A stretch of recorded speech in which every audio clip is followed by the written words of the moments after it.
What's going on, guys? CWG here, and welcome to another Nomifactory episode. And I did a poll in the last episode. You guys seem to like the mini dubs. You just want them a bit smaller. So no, I'm being shrunk by editing CWG. No, stop shrinking me. We're gonna keep the mini dubs, but a bit smaller in the corner. So who's ready for some realistic chemistry? Oh, baby. We're getting ready to enter the mid-game, and things are gonna start becoming really Greggy. So behind me are the signs for a plan to get better high voltage circuits. Why do we need better ones? Because look, this is how we're making them now. In order to make these high voltage circuits, you need 2 medium voltage circuits and a bunch of other crap. But the fact that we need circuits in order to make higher tier circuits is bad, because you have to remember, in order to make the EV circuits, we have to then take these to make 1 EV circuit. So if you think about it, 1 EV is like 4 MV circuits, and that's bad. Things are going to get expensive very quickly if we keep making circuits this way. But if you remember from last episode, I showed you guys this progression line. There is another tier of circuits here that will be making the circuits much easier, and I want to rush this as quickly as possible. And these are the circuits that we're going to try to make, the nano circuits. And as you can tell, they do not require any HV circuitry. Wow. But as you can see, we're gonna need some new things here. And you may be like, well, how bad could it be? How bad could it be, C-dubs? Well, let's just take like a little quick peek at this nano CPU. Well, here's a problem. This requires an extreme voltage circuit assembler. We haven't even made any extreme voltage machines yet. Also, this nano CPU also requires extreme voltage to make. And in order to get into extreme voltage machines, we're gonna need titanium. So that's also on the plate of things to do. In fact, I made a handwritten flowchart for everything that we're gonna need. I'll put it on the screen right now. That is how much stuff we're gonna have to set up in order to get these nano tier circuits. Oh boy. But before we get into this absolute insanity of a plan, let me show you what I've been working on in between episodes. I have been mainly preparing for today's journey. First of all, look at these machines. These machines are super cool. These are called rock breakers. Now that we're into high voltage, we can make infinite marble and infinite basalt. In fact, if we look at the recipes of the rock breaker, all you have to do is put in like a seed block, like stone, cobblestone, granite, you name it. You can even make obsidian with redstone. The little NC there means not consume. So all you have to do is put like a piece of redstone in this slot and you're good. See, take out the basalt, we're printing basalt. And this can only be done at high voltage in this mod pack. And now that we have unlimited marble and basalt, we can continue decorating the floors. Me and Stircat have gone around the base and replaced all the floors to match our floor design here. Nice. Oh, down there, there's something new that I did. I set up 4 of these basic fishers. They're only low voltage. They consume string and produce fish and other things that you would normally get from fishing. The main reason I set this up is so that way we can get some good enchanted books, such as Power 4. Let's go. Did I mention we're gonna have to fight the Ender Dragon soon? Yeah. So I wanted to start this process to see if we can get any cool enchanted books. Also, we're getting lots of fish. So we finally have a food source now. Yeah. Before this episode, we actually didn't have a food source. That's hilarious. And it appears we are out of string. I'm gonna have to set up an automation for string. It shouldn't be that hard. I'm pretty sure you can just do it with DML. So let me present to you our mega EBF setup. Yeah, look at all these electric blast furnaces going. They're so bright. I think this is like 5 different electric blast furnaces that are wall sharing. I would have done the 6th one too, but this is on a chunk border. And remember, you don't want multi-blocks crossing chunk borders with Gregtech. That's bad. And if you're wondering why the coils are so bright now, it's because we are now using these nichrome coil blocks, or nichrome, I don't know how you pronounce it. And these things are awesome because they give you a bonus to processing speed and they consume less energy. So it's honestly a win-win. We got this guy on the left that's making aluminum. Oh my gosh, 42,000 aluminum already. Oh yeah, these are just storage monitors. This way I can tell like what each EBF is doing because it's starting to get to the point where it's a little bit confusing. Oh, this EBF needs maintenance, has maintenance problems. Uh-oh. Let's whip out our emergency duct tape. Keep in mind, if you let your maintenance issues build up too much, there's a chance that it can start voiding your recipe, so who knows how much aluminum we lost from that. Oh, this also has maintenance problems. What the heck? I guess I gotta go around our machines here and give them some maintenance. Now, like I said, each of these EBFs is set to smelt a different thing. We're smelting silicon. Look at that, 13,000 silicon. We're smelting stainless steel. That number's gone down a little bit because I've been using a bunch recently. We're also smelting up vibrant alloy because that's used for a lot of things, including high voltage superconductors. So we're going to need a ton of that. And over here, we're making glowstone doped silicon boules. Yeah. That's a mouthful. These things are made with glowstone dust, silicon, and nitrogen. All of that is getting piped in via the backside here. Yep.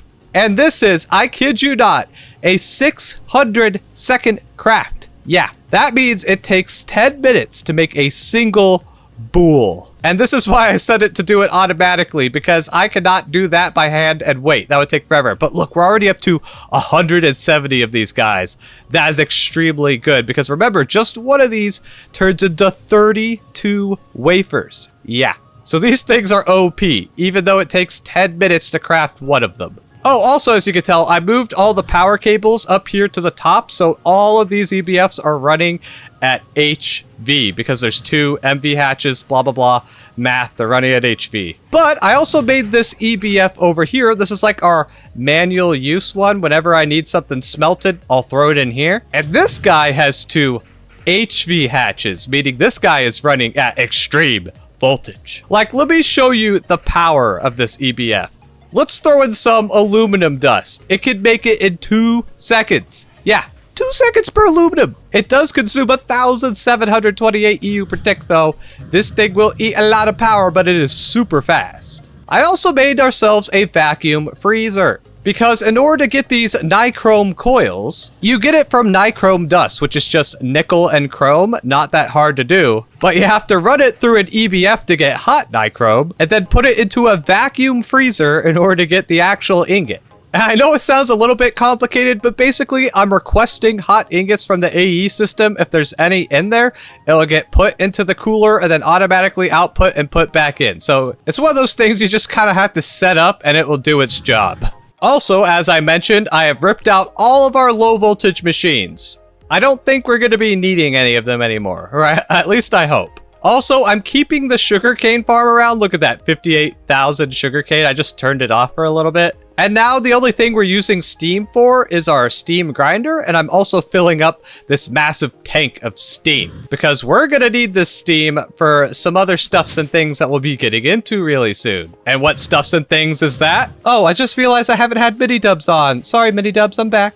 And you're back just in time to pump this good old American oil. Yeah, that's what this is. This is a fluid drilling rig multi-block that is continuously getting us raw oil. And the way you're supposed to tell if there's oil in the chunk that you're at, you take your HV prospector, shift right click to turn it into fluid mode. If I right click, you can see we're surrounded with raw oil. So I guess we're kind of lucky that our void world ended up spawning on an oil deposit. In fact, this oil deposit is massive. It just keeps going on forever. Oh, look, you can even see the percentage depletion. That's right. We will eventually pump this area clean of oil. But as you can see, we've only pumped 2% of this oil reserve. So this thing is massive. Now, this is the part where we start getting into some realistic petrochemistry. Now, this may seem confusing and scary at first, but it's actually quite simple redstone, really. So by putting this raw oil into this distillery multi-block here, we are getting 4 different outputs: sulfuric gas, heavy fuel, light fuel, and naphtha. They are all coming out of these 4 liquid hatches right here. They are then going into their own chemical reactors. And you may have noticed that in each of these names you see sulfuric. And remember, this is realistic chemistry, so we have to get rid of the sulfur. And in order to get the sulfur out, we have to inject the sulfuric stuff with hydrogen. I'll put a picture on the screen to show you. It's like a realistic process in which the hydrogen blah blah blah removes the sulfur. So check out what happens once we get 16 buckets of the sulfuric gas here. Up. Here it goes. We're hydrogenating the sulfuric gas. And then on the other side, we get hydrogen sulfide and that delicious refinery gas, unsulfurized. Wow. So you may be like, well, what the heck do you do with the hydrogen sulfide? You can electrolyze it to get the hydrogen back. Oh, and you also get sulfur as a byproduct. So what I have here is the 2 liquids will enter this pipe. the sulfuric gas will go to the right into our super tank here, or refinery gas, whatever the heck the gas is called. And then we have over here a fluid filter that says, hey, only hydrogen sulfide can go down this pipe. And that is where our electrolyzer is. So let's turn on fluid auto output here, and you can see the gas is going into the tank and the hydrogen sulfide goes into this electrolyzer. If we turn this guy on here, you can see, boom, it saps the hydrogen back out and the hydrogen goes back into this chemical reactor to repeat the process. Yeah, so the hydrogen essentially goes through a cycle. And in Gregtech, there is a lot of these like recycling processes in chemistry because apparently in real life, that's how it works. I don't know. So this setup we have here for refinery gas is the exact same setup for naphtha, for light fuel, and for heavy fuel. They all get desulfurized using hydrogen. That's why it kind of looks like it's the same thing stacked on top of each other. And then on the left side, we're pulling out all the sulfur, and we've already collected 895 sulfur. That honestly we don't really need because we already have a ton of sulfur. But we are starting to collect a ton of all these petrochemical distillates that we'll be needing for our overly complicated plan to get better high voltage circuits.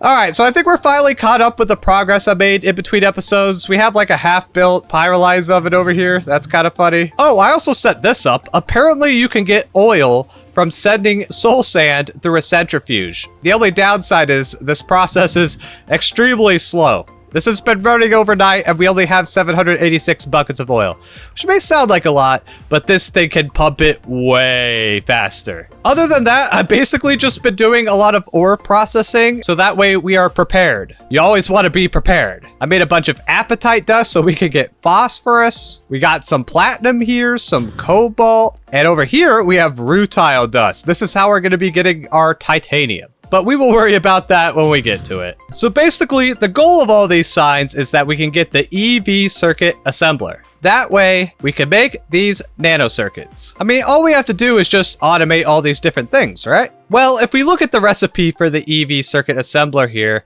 everything doesn't seem too bad, right? You just need some titanium. Sure, we can get titanium. We need some Kanthal wires. We can make Kanthal. We can make aluminum. Like, we can do a lot of the things that we need for this. We will have to make some insane voltage circuits here, so that's gonna be fun. But the hardest part about this recipe is this guy right here. Sure, you're gonna need some platinum rods. That's not bad. I already processed some platinum in Nomifactory. It's actually not that hard to get platinum. If this was Gregtech New Horizons, that would be a different story, but platinum's not actually that bad. What is that bad is this quantum eye, because we need eyes of Ender, which is fine.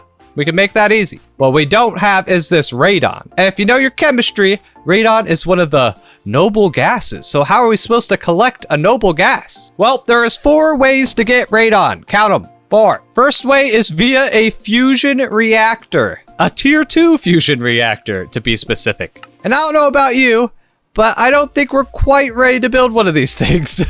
So we can cross that off the list. You can also electrolyze radium salt. Oh, that comes from a tier 2 microminer. Oh boy. Yeah, not sure if we're ready for that yet either. Another way to get it is through a large chemical reactor using plutonium and uranium. Yeah, needless to say, we can't do that yet either. So that leaves us with one option. Distilling liquid ender air. Yeah.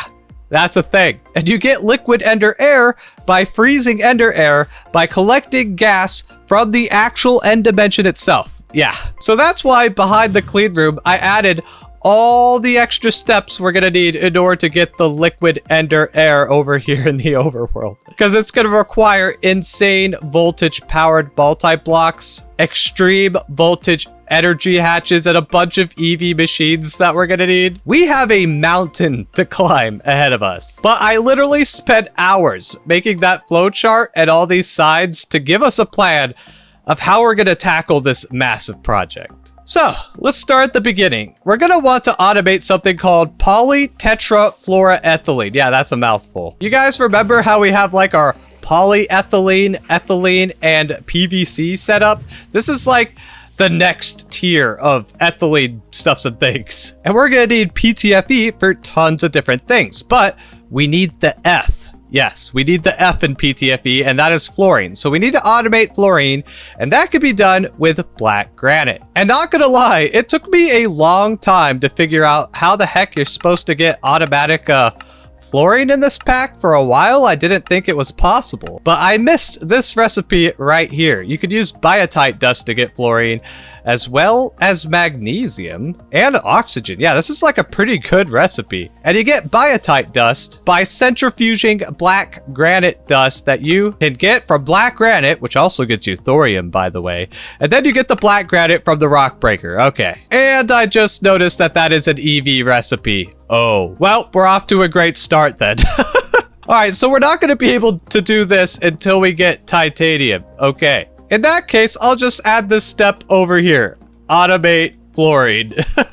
Oh, God, Gregtech. All right, so if we can't get automatic fluorine, how else can we get fluorine for PTFE? I actually did plan for this before I realized that there was an automatic way. I discovered that a way you can get some fluorine is via this topaz dust. You can see the F inside of it. We got some normal topaz and some blue topaz. And I think all you have to do is yeet this stuff into the electrolyzer and we can get the fluorine out of it. Oh crap, it was set to auto output into a trash can. I just deleted the fluorine. Wow, amazing job, C-dubs. So now that we got our fluorine gas, which by the way is very toxic, do not breathe it in. I'm gonna go ahead and automate the top right portion of my hand-drawn flowchart. And then I'll just explain how it works afterwards. I think it's gonna be easier that way. So you know what that means. Time-lapse time!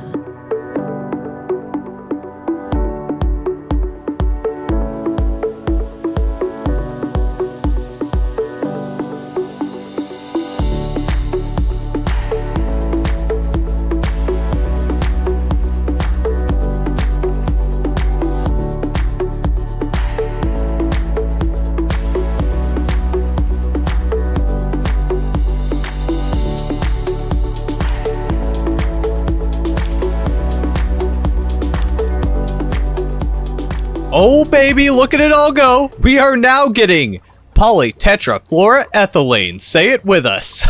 PTFE! I mean, all that happens is coal turns into carbon dust combines with hydrogen to make methane, the methane combines with chlorine to make chloroform, the chloroform mixes with hydrofluoric acid. Oh yeah, of course we're making chloroform.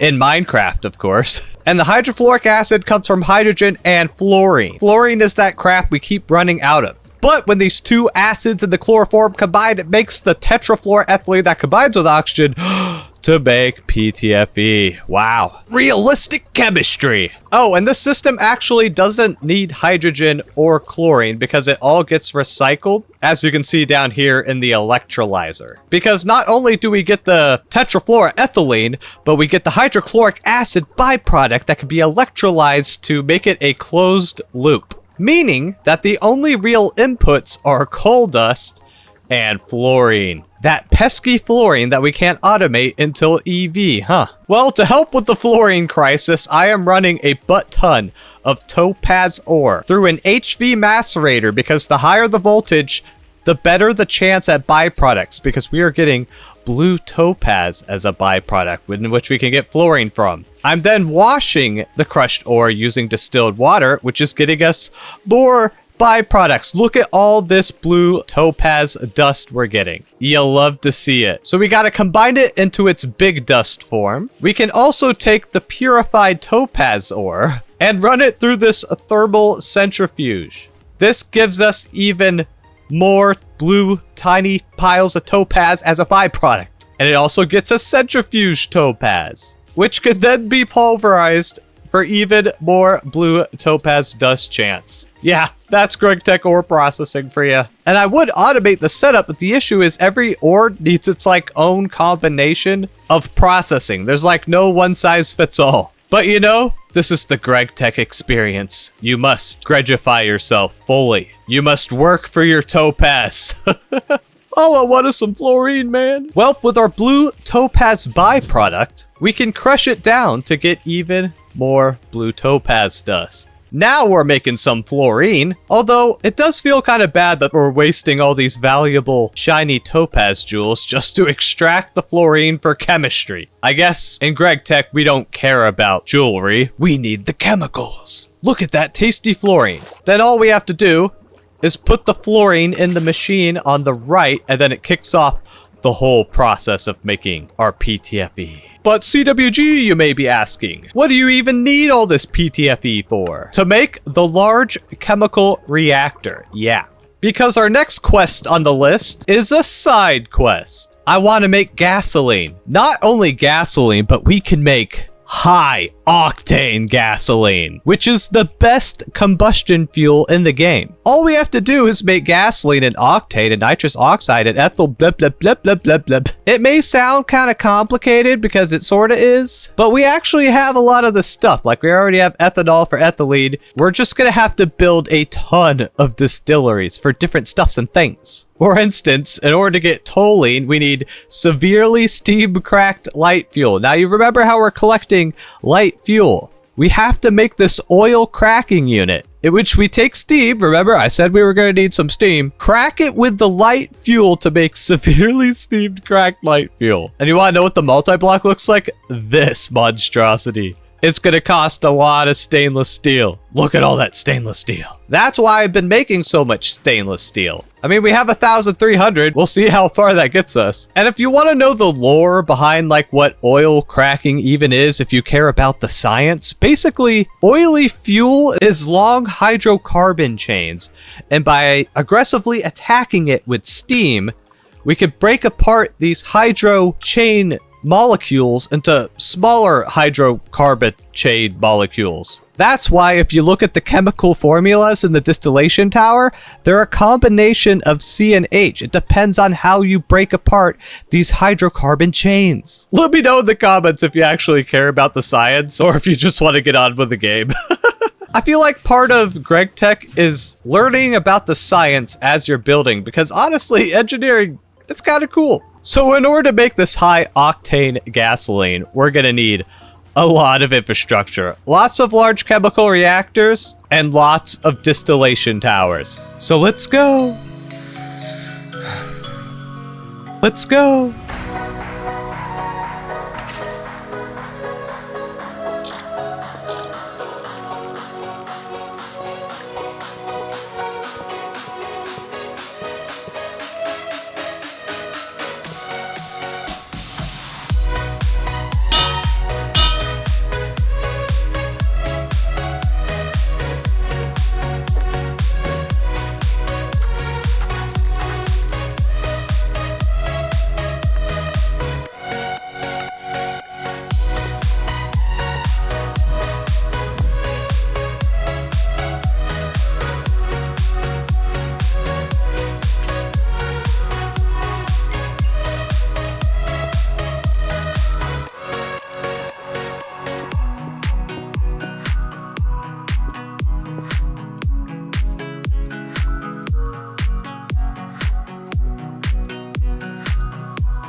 That was a lot of Gregging. I mean a lot of Gregging. What if I told you it's been a whole entire day since that time lapse has started? Yeah, I started building all these things, then I went to sleep, then I woke up, then I finished building, and then it took me forever to edit it. By the way, I hope you guys enjoyed that Gregtech time lapse. I mean, just listen to the satisfying noise of this. Satisfy. Well, anyways, I tried my best during the time lapse to kind of explain what the heck all these towers are for. I mean, what, we had to build 1, 2, 3, 4, 5, 6 distillation towers? Are you kidding me?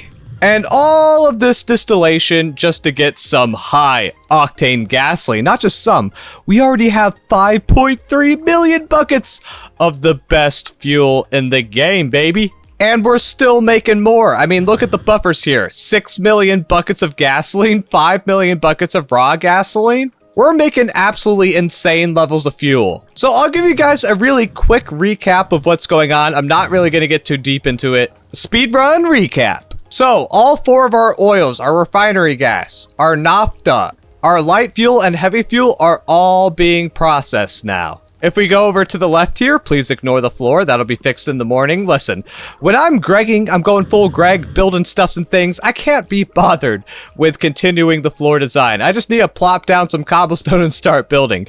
Don't tell Stircat, she's gonna kill me. But anyways, we got this oil cracker over here that is lightly steam cracking the refinery gas. Yeah, the reason it's not on is because honestly, the biggest bottleneck of this whole setup is the speed of the stinking oil drill. Oh no, our distillery tower needs maintenance. I'm gonna have to automate this duct tape. I'm tired of crafting it. Anyways, yeah, our bottleneck is the amount of oil we could pump. Because at first I thought you could just upgrade the hatches. Right now we're using 2 medium voltage hatches, but no, it's not that simple. It turns out these drilling rigs have a max EU of 512 per tick, which is just HV, aka 2 MV hatches. If we want to pump more oil than this, we're gonna need this drilling plant, which is made out of titanium. So yeah, once we automate titanium, we'll be able to pump more oil, so that's good. So for now, we're just gonna have to deal with the oil bottleneck. Anyways, after we steam crack the refinery gas, we then distill it in here. We get lots of small piles of carbon.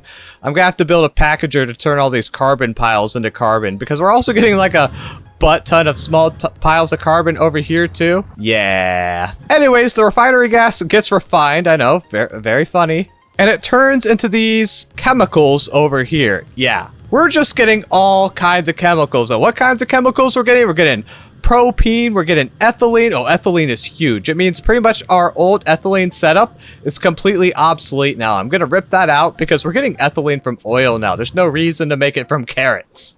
We're getting an absolute metric butt ton of methane, and methane is really good because if you come over here, we have been having issues with hydrogen, especially because this oil cracking unit over here uses hydrogen. See that? Hydrogen. But you can use methane in an electrolyzer to make 4 buckets of hydrogen for just 1 methane. I mean, it makes sense because the chemical formula is CH4, H4. But yeah, that's absolutely insane. You can turn methane into like unlimited hydrogen, essentially. We have a full super tank of hydrogen, and we got just methane to spare. We got like 4.8 million methane in that super tank. I'm pretty sure we have, yep, we have more methane in this super tank. We have even more methane in this super tank. We just got methane coming out of the ear. So basically, unlimited hydrogen, unlimited carbon for days. You'll love to see it. Otherwise, we're getting a little bit of ethane. Ethane can actually be used to make vinyl chloride. Wow. We can literally just rip out our entire old ethylene, polyethylene setup because we got a much better way now. We're also getting helium, which is going to be useful for some later game stuff. We don't really need it right now, though. But yeah, the main purpose of the refinery gas is to get that methane, because you get a butt ton of methane from refinery gas, and we're using it to fuel our hydrogen supplies. Next up, we go to the right of the drilling rig. Here we have yet another oil cracker. This guy is severely steam cracking heavy fuel. I mean, the reason it's not on right now is because it's waiting on, you know, oil to get pumped. It's actually about to go. I'll wait a second. As soon as this heavy fuel hits 8 buckets, we're gonna see the magic happen. Ready now. It is reacting. And then boom, the heavy fuel goes in there, immediately gets sucked out into this severely steam crackening happening. I got the rhymes, I know. And then after that, it goes into this distillery, and this is the biggest distillery of them all. There is, count them, 11 different chemical outputs when it comes to heavy fuel. It's absolutely insane. Now, the ones that we are actually using have storage buses on the back of them. For instance, let's look at the tanks that are empty. It turns out distilling heavy fuel gets you some extra light fuel that we can use over here.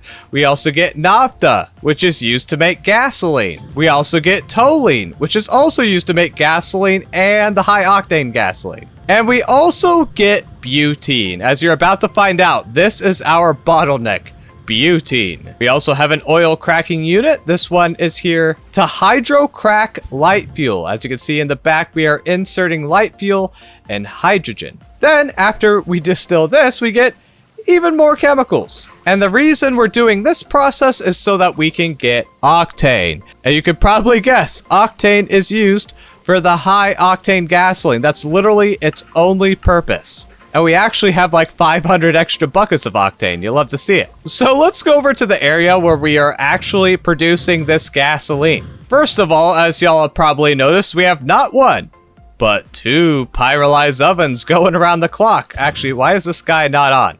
Oh, we're not making logs fast enough. Great. I even upgraded our wood making setup. Look, I added even more dirt.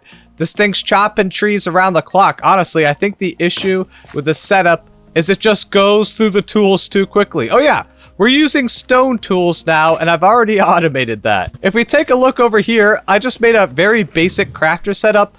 This interface is supplying wood, sticks, cobblestone. The one on the top turns the wood into sticks. The one on the bottom makes axes. The one on the left makes hoes. They both get put into this crate here with a limited item filter. Boop.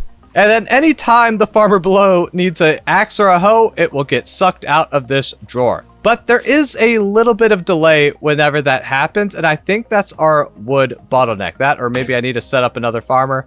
I don't know. There are some other solutions you guys have been leaving me in the comments that I might look into to up our log production. Anyways, in this pyrolyzed oven, as you saw from the time lapse, we are making wood vinegar, which is immediately being distilled because there's a few useful chemicals we need out of it. For one, we're making ethanol, which is amazing because that's used to make ethylene, even though I guess distilling oil just straight up gives you ethylene, so we don't really need that. We're also getting methanol, like tons of methanol, and you may be like, oh, well, that's probably useless, isn't it? No, it's actually used to make gasoline. We just get so much of it from distilling wood vinegar, we have a lot extra.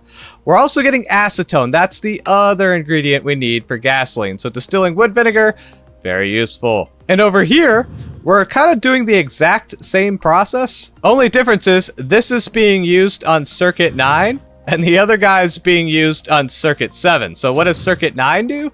It gives us wood tar instead of wood vinegar.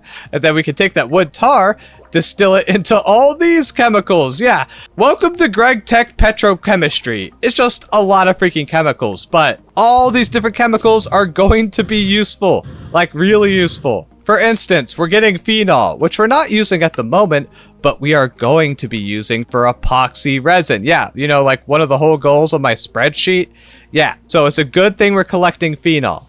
We're also collecting a metric butt ton of benzene. And benzene is used to make styrene, like for styrene butadiene. You know, the petrochemistry rubber supplement, so we don't have to keep making rubber all the time. Yeah, this benzene's going to be super useful. We're also making toluene, which is immediately getting sucked out. That's another one of our bottlenecks is toluene. And we're also getting dimethylbenzene, a metric butt ton of it, which is later going to be used to make phthalic acid.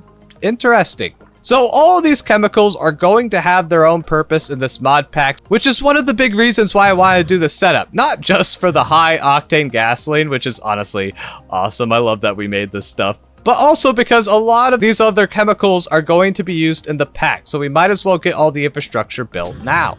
That's what I'm saying. All right, now that I've finished showing off all the distilleries, let's get to the actual gasoline production. We have one large chemical reactor here.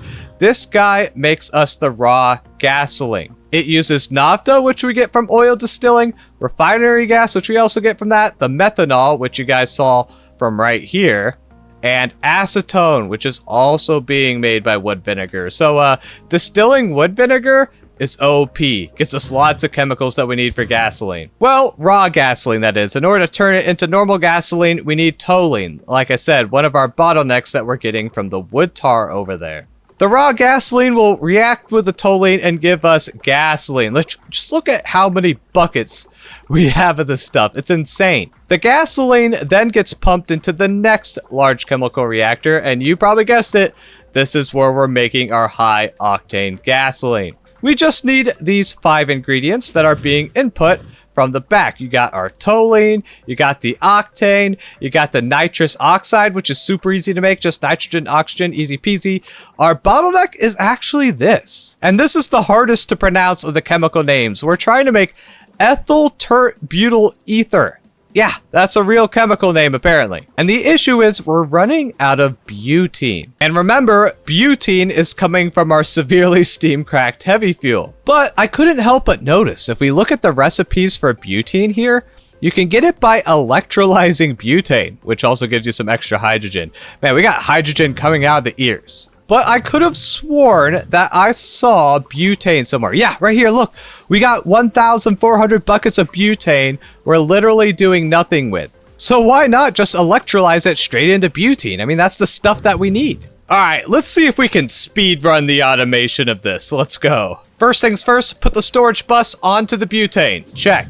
Next up, electrolyzer, then fluid export bus on top of the electrolyzer, which we then need to place the glass cable and then set it to butane. Remember, this is a speed run. I'm sweating. All right, where's the butane? Butane, put in the butane. It should be going in, should be getting electrolyzed. Boom, it is happening. Let's whip out our wrench here. It doesn't matter what side we go. Let's go left. We need some fluid conduits.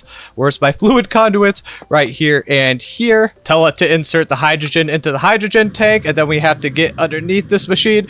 Go to extract, always active. That should be sucking out the hydrogen. Nice. Now we're getting the butene. Now we just have to take the fluid bus, slap the fluid bus on, put the thingy on the thingy. Now it should be sucking out the butene. Come on, suck out the butene. Yes. Now if we go back over to our chemical reactor over here, we should see some magic happening. Please. Yes, the butane's getting sent over to the chemical reactor. We're making the ethyl tert butyl ether. Let's go. And now the large chemical reactor's reacting, and we just got some more high octane gasoline. Listen, it's the little stuff in Gregtech you have to enjoy.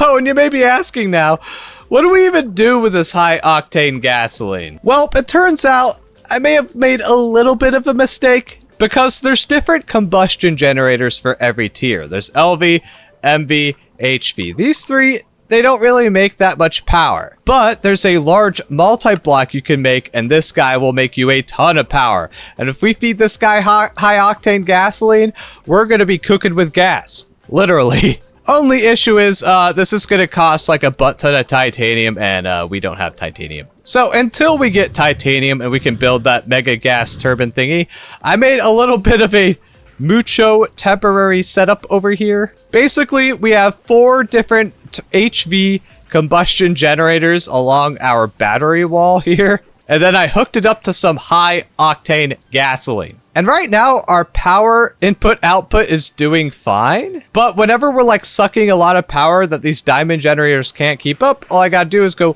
boop, boop, boop, boop.